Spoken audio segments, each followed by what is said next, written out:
to my YouTube channel. If today is your first time stopping by, thank you so much for clicking on to my video. So this is in his favors channel. I'm a Nigerian working as a housemaid in Arab Gulf country. So in this YouTube channel, I create content about my lifestyle as a housemaid in Gulf. So if you are not yet subscribed to my YouTube channel, please kindly do me a favor, subscribe for your sister and turn on your notification bell for you to be notified anytime I upload video in this YouTube channel. So in today's video, I'm going to share with you guys why I came to Arab Gulf country to work as a housemaid, house manager, kadama anyhow. So it all started when I lose my dad, and life was so difficult, and I managed to finish my secondary school. When I finished my secondary school, I couldn't continue my education because of my siblings. I have to find something to do to help my mom, and I told my mom that I will be I want to travel to your sister in the city so that I will be making small money to help you and my junior ones. And my mom was like, no, you are not going anywhere. And I know what she means, because she's going to miss me a lot. And I was like, no, I'm not going to stay like this looking at you suffering and I can't do anything to help you. So that is how, when my mom go out for the business, one day I pack up my bag and I left the city. So on getting to my auntie, the story changed. My auntie was so wicked to me beyond my expectation. So I want to be doing a end of the month salary end job. My auntie was like, no, you are not going to be doing that. You are going to be hawking market in the you're going to be hawking in the market. What are you going to be doing in the who give you the power? Who is going to support you to be doing end of the month salary job? What about if you spoil things there, they'll come and hold her, all other stuff like that.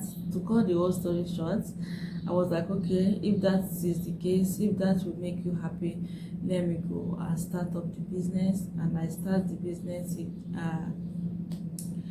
and I learned the business and I started it. So to my surprise, instead of my auntie to help me to gather money so that I could be helping my mom, she was busy collecting the money, supporting herself. I was like, okay, I'm not going to continue like this. I want to go back to my mom, so that at least she will be seeing me beside her, not that she will not see me and she will not see any support from me. That does not make any sense. And we are still dragging on that when my mom came to our location. She actually said that I'm very lazy, that I can't do business. So, and I was like, okay, my mom was like, okay, if she's lazy, let her go back to me. Let us go back to our location. So my auntie said no. And he said that, okay, if I cannot do that business again, I should look for something else. So that's it. I'm not going to be doing hockey business for the rest of my life. So if you want me to stay in your house, I'd rather go and learn work. She said, okay, if that is the case, then you can learn work. What type of work do you want to learn? I was like, yeah, I love fashion and designing. So we concluded on that. When my mom traveled back to her location, my auntie was like, see, if you want to learn work, you have to go to the market and bring money. I'm not going to give you any money I don't have. I was like, okay, no problem. Then I go to market, and God help me, I raise up small amount of money and I give it to her, and we go to the place I want to go and learn work. And I started. So within that period that I was learning work with my auntie, it was so difficult. Sometimes no food, sometimes, in fact, different kind of situation. I was like, when that year ends, I want to go back to my mom. I can't continue like this. At least if I don't have that, I still have my mom. So when the year came to an end, I told my auntie that I want to travel to my mom, and she said, why? I said, nothing, I just want to go and see her. She said, and where do you want to see mommy? I was like, okay, don't worry, I will make money for my transport fare.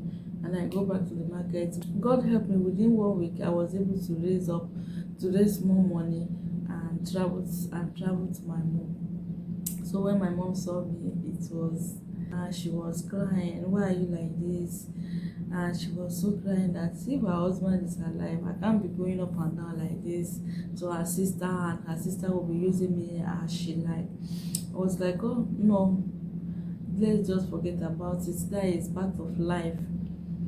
So if there is no difficult situation, there will be no easy situation. So if we are able to overcome difficulties, then we will know how to handle our easy moments. So, and my mom said, I'm not going back to her sister again. I was like, no, I will go back.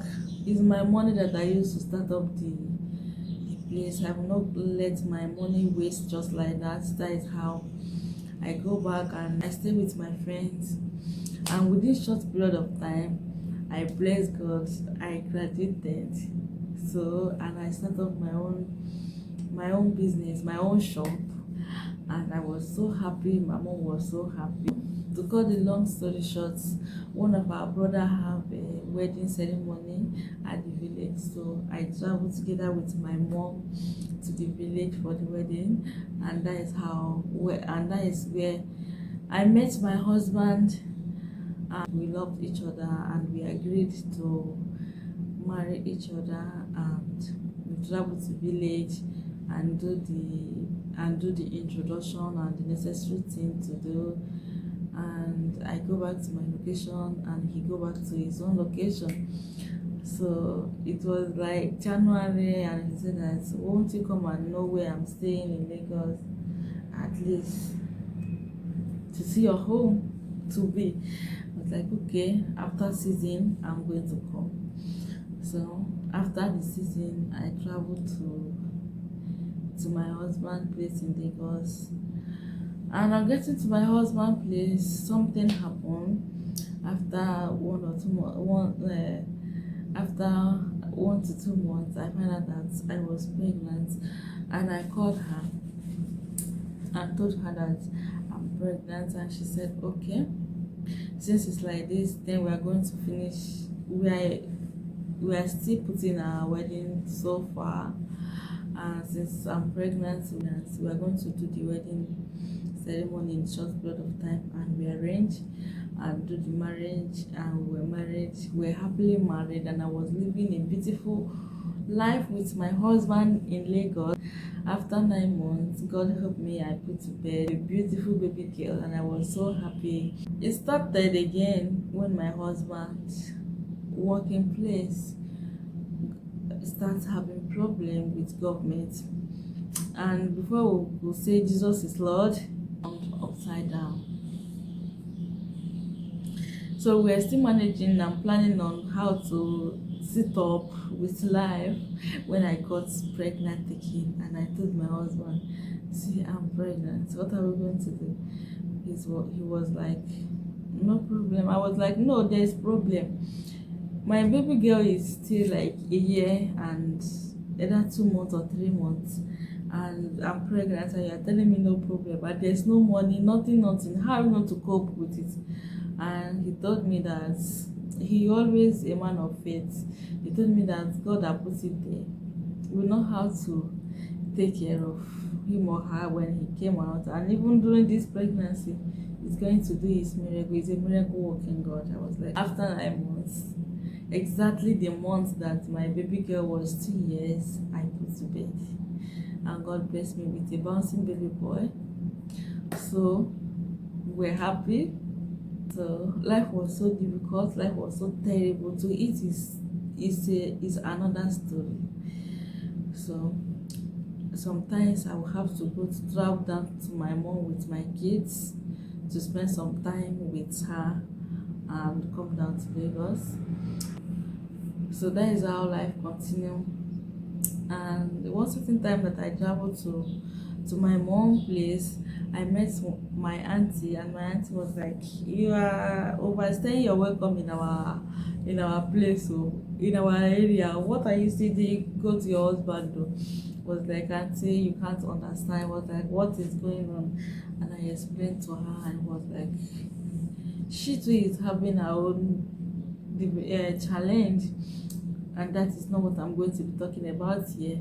So we shared it together, and and we departed.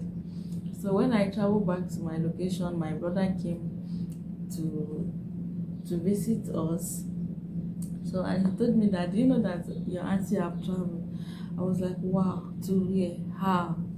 So he said that she traveled to Dubai. He did not even know the actual place that she traveled to. She said Dubai. I was like, wow, that is a big blessing. When with my own come, and my brother was like, "If you can, if your husband will allow you." I said, "Did anyone have option now that not how to get something to eat?" And my brother called my auntie, and we greeted. My aunt was like, "If you can, if your husband can." I said, "Why can't he?" So when my husband came back from work where he was managing, I told him everything. He was like, "No, it has not gotten up to that level." I was like, "Are we going to continue like this? It's just 2 years and I will come back." My husband said, "You are just saying 10 years. Do you know how long 2 years will take?" I was like, just allow me and God will help us. He said no. I was pleading to him, for good 6 months before he could allow me So and when he allowed me, he was like, "Where are you going to see money to start up the process?" So my brother really do a great job. He helped me and raised some money for me, and I go and do my passports. And when I got my passport, and I traveled to my agent, I gave it to him. He started the process. To my surprise, within 3 weeks, everything was set. So my agent called me and told me that, "Hello, your passport, your visa is ready. You are traveling on Friday." That is when I started having the feelings of leaving my kids, leaving my husband.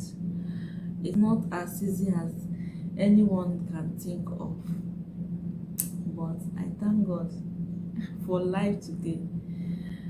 So it gets me to emotional when I see some of us here having problem, crying out for help, and some people will be out there giving us a bad comments. Life over here is very very difficult.